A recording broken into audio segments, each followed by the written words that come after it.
born in Bethlehem of Judea during the reign of King Herod. About that time, some magi from the east arrived in Jerusalem inquiring, "Where is the newborn king of the Jews? We saw his star as it rose, and we come to worship him." King Herod was deeply disturbed when he heard this, as was everyone in Jerusalem. He called a meeting of the leading priests and rabbis and asked, Where is the Messiah supposed to be born? "In Bethlehem of Judea," they said, "for this is what the prophet wrote. And you, O Bethlehem in the land of Judah, are not least among the ruling cities of Judah, for a ruler will come from you who will be as a shepherd for my people Israel." Then Herod called for a private conference with the Magi, and he learned from them the time when the star had appeared. Then he told them, "Go to Bethlehem and search carefully for this child. And when you find him, come back and tell me so that I may come and worship him as well." After this audience with the king, the Magi went on their way.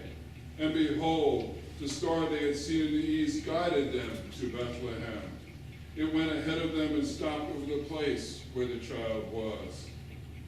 When they saw the star, they were filled with joy. They entered the house and saw the child with his mother Mary, and they bowed down and worshipped him. Then they opened their treasure chests and gave him gifts of gold, frankincense, and myrrh. When it was time to leave, they returned to their own country by another route, for God had warned them in a dream not to return to Herod. My sisters and brothers, the gospel of the Lord. Praise to you, Lord Jesus Christ. Lord Jesus Christ, you are born of water and the Spirit, fountain of our dreams. Lord Jesus Christ, hallelujah, hallelujah, hallelujah,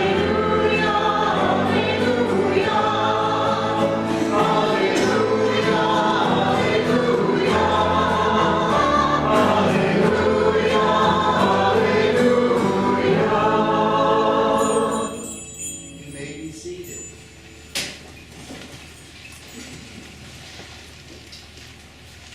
They came into the house, and they saw Jesus with his mother Mary, and they worshiped him.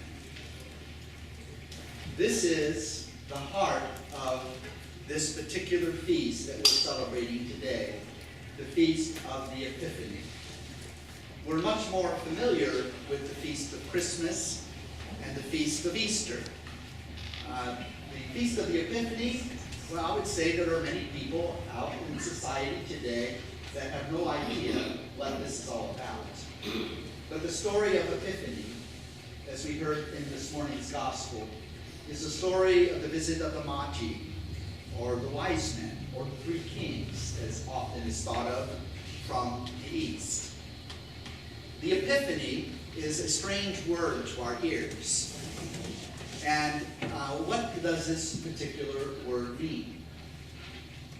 Epiphany is a moment in which we all of a sudden see something we have not seen before. It is an aha moment. It is not one that we conjure up, but rather it is something that comes to us from the world that is unseen. Not everything is as it seems or appears. There is more to the sum total of reality than what we can perceive with our five senses. We affirm in the Creed that God is the creator of things visible and invisible. And so there really is only a thin fabric of intangibility that separates us from the unseen world. The unseen world of the inner life is not far from us. Heaven is not someplace far away, but heaven is all around us all the time, and we just don't notice it. because it's not something that we perceive with our senses. But there are rare moments in the history of humanity and in our own lives when it seems as though that fabric and the threads of that fabric are torn open for a moment, and all of a sudden we perceive something that had been hitherto before, something we have never seen before. In a moment, eternity breaks into the realm of space and time, and we behold the glory of God. One of those moments happened shortly after the birth of Jesus. And it happened in this way. There were magi. We don't really know how many there were. Tradition says 3, but there could have been more than 3.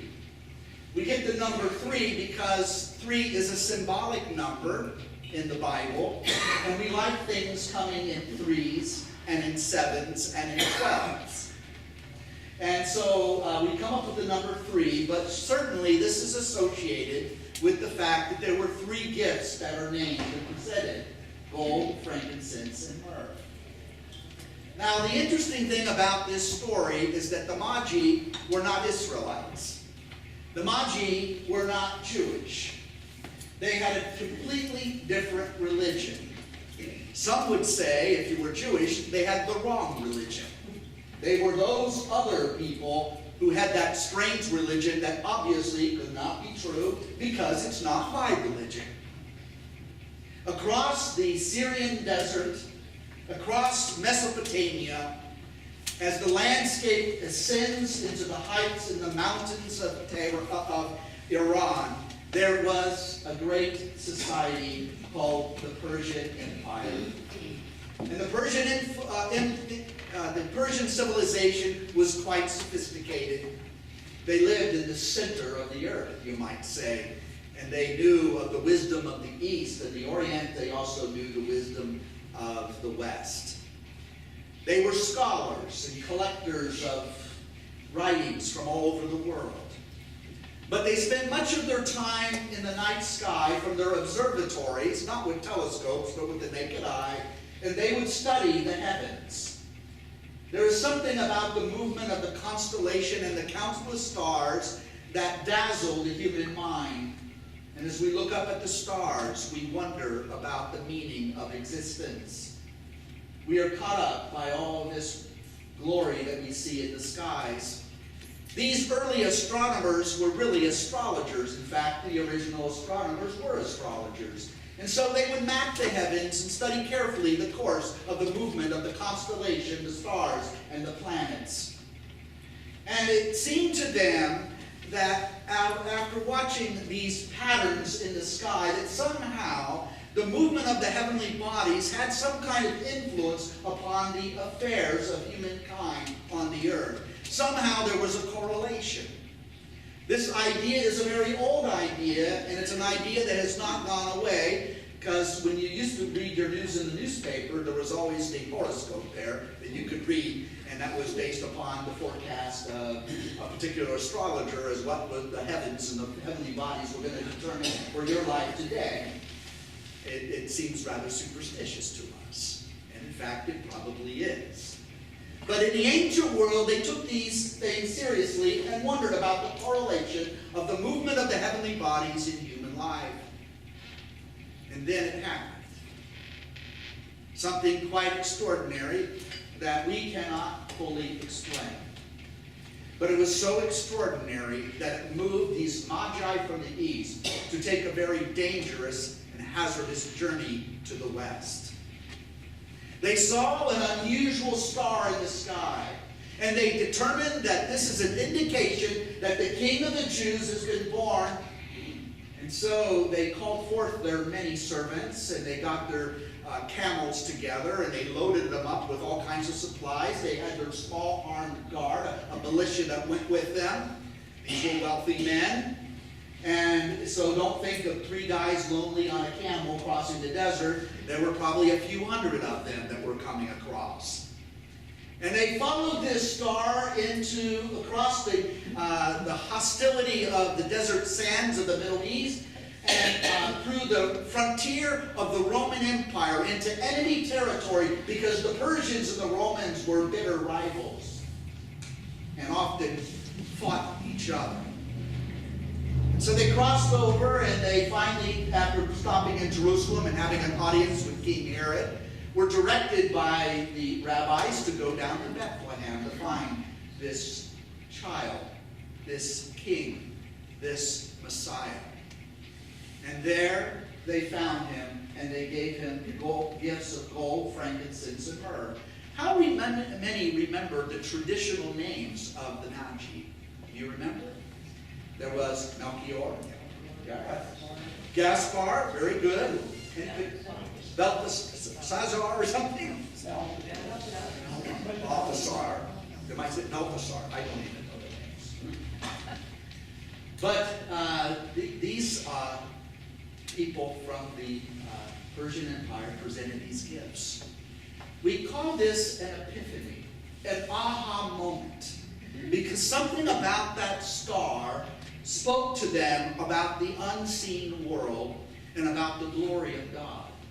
You see, in the ancient world, every ethnic group, every nation, every society, tribe, or civilization had their own religion, had their own particular gods and goddesses that they worshipped.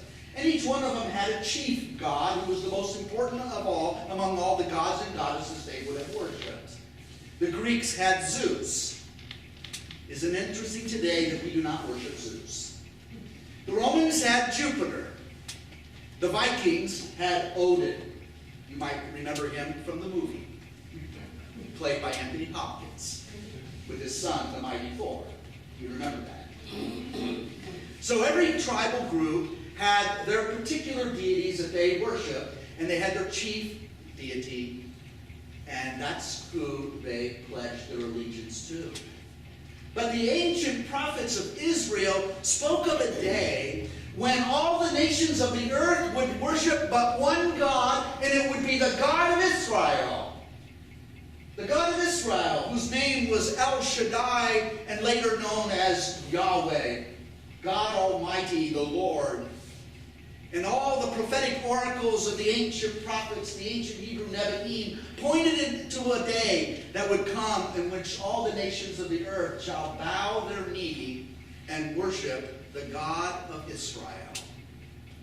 Isn't it strange that in the last 2,000 years, this is precisely what has happened since the time Jesus was born?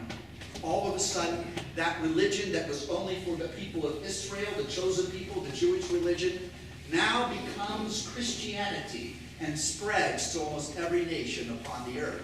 I know how far it spread because a couple of months ago I went to the Philippines, and there's no place more remote from here than the Philippines, because it took us 12 or 15 hours to fly there, and there were churches everywhere. So the Christian gospel has gone forth, and many nations, in most nations of the world, you can find people worshiping the God of the Israelites and the Son of God, Jesus, just as the ancient Magi did long ago. So the Feast of the Epiphany celebrates this revelation, this aha moment when the curtain is drawn back and the reality of God is seen. And it was seen by these Persians who belonged to the wrong religion, and yet they worshipped the Christ child. But the season of Epiphany, or the holy day of Epiphany, actually has 3 stories from the Gospels associated with it. I just mentioned the one about the wise men, the one that's most familiar to you. But there is another theme to the season of Epiphany, the revelation, the aha moment, when the unseen becomes seen. And this is the story of the baptism of Jesus. That is also a major story associated with the Feast of the Epiphany. And you know the story of the baptism of Jesus. How as the ordinary carpenter from Nazareth went down and met the prophet on the banks of the Jordan River and was baptized by John, and then in that moment, Jesus himself, the Son of God, has his own epiphany, his own moment of recognition. For in his baptism, which becomes in a moment in which he has an indescribable spiritual experience. He has a vision of heaven being shown to him as he looked up into the sky. That fabric of intangibility was drawn back like a curtain, and he saw the glory of heaven, and then the Holy Spirit descends upon him, and it was so beautiful that the writer describes it something like a dove hovering in the air came down upon Jesus. And then there was a voice from the heavens that came out, the voice of God the Father, quoting the Hebrew prophets, "You are my beloved Son, in you I am well pleased." Notice that the voice of the Father is not addressing John the Baptist, not addressing the crowds that were gathered there. We don't even know if they saw or heard anything. But it was addressed to Jesus himself. Jesus had his own personal epiphany. It is my prayer, my brothers and sisters, that each of us would have our own epiphany. For in his epiphany, it was affirmed to Jesus, because we don't know the psychological state of the human Jesus as he was growing up, how conscious he was of his divine mission and of his identity as the Son of God. But at this moment, it was made very clear to him. If there was any doubt as to his identity, this moment of epiphany for him was a moment of recognition in which his identity was affirmed by God, and knowing who he was as the Son of God, he knew what his mission would be. And it was a mission that would be transformative, because an epiphany experience is a transformative experience. And it would not only transform Jesus, the carpenter of Nazareth, into the Savior of the world, but his whole mission in life would transform humanity entirely, and we would never, ever be the same. And now there's the third story associated with the Epiphany. And it's a rather peculiar story. But it's pictured for us in that icon in the back, in the three icons that make up the triptych there in the church. That's the triptych of the Epiphany. It's the wedding at Cana of Galilee. Jesus is about 30 years of age. He already had the experience with John the prophet at the River Jordan, was baptized, and now he's invited as a guest to a wedding in a village not far within walking distance of Nazareth. And guess who else was there? His mother and his first disciples were there as well. They were guests at the wedding. You know this very familiar story, because in the course of the wedding's reception, which didn't last a few hours in the ancient world, it lasted 7 days, they ran out of wine. And the mother of Jesus was there, and she becomes quite concerned that they ran out of wine. So she goes to her son, and she says to him, like any good mother would, "They ran out of wine." And then Jesus, you almost get a feeling he's startled, looks at her and says, "Woman, what does that have to do with me and you?" It almost sounds like he's the reluctant son. I think this is where we get the idea that Mary intercedes for us. You know, if you can't get Jesus to do something for you, maybe his mother can. So already in this story, we see Mary in her role as intercessor on behalf of this married couple, and she says they have no more wine. And he gives this kind of ambiguous response. What does he mean? Well, the next thing you know, you see Mary take action. The same young mother who bore him in his womb, now as an older mother, is speaking to her son and taking matters into her own hand. And she turns to the servants and she says something very important. In fact, of all the things that the Blessed Virgin Mary has ever said to anybody, what she says to these servants is the most important thing she has ever said. Because when she speaks these words, it is a command. She speaks an imperative. She is not only speaking to those servants in that particular situation, but she's speaking to everyone. Because she is not only the Lord's mother, but she's our mother too, and she's speaking to you. So hear the words of the Blessed Virgin Mary to you today on this Epiphany. Do whatever he tells you to do. That's her command. Mary has one command for you, one expectation of you, and that's that you would do whatever her son Jesus tells you to do. If you can do that, then you're a good disciple of Jesus, and I think Mary would be very happy with you. So she says to the servants, do whatever he tells you. The servants come to Jesus and to get instructions, and he says, fill those jars with water, because there was huge ceramic jars there filled with water that should be filled with water for purifications, washings and cleansing vessels and so on and so forth. And there were 6 stone water jars there, each one holding 20 to 35 gallons. And Jesus instructs them, and this is his first command, fill those jars with water, and which they did, and the writer adds, and they filled them to the brim. Now, he said, take some out and give it to the maitre d', the waiter who's in charge of the wedding celebration, the banquet director, if you will. And so they did. But when the banquet director tastes the water, which now mysteriously, in some way, through the power of Christ, was transformed from water into wine. And so the maitre d' drinks this wine. Now, usually what happens at a wedding ceremony, and the writer adds this little detail for you to know, that usually people pull out the best vintage of wine first. And then after guests have been drinking a while, they bring out the $2 chuck. They bring out the cheap wine, right? Because we're not going to know any difference by that time. But the maitre d' tastes this wine, and he makes this comment to the groom as he calls him over. You know, usually it's customary. People usually serve the best wine first and then leave the cheaper wine for later on.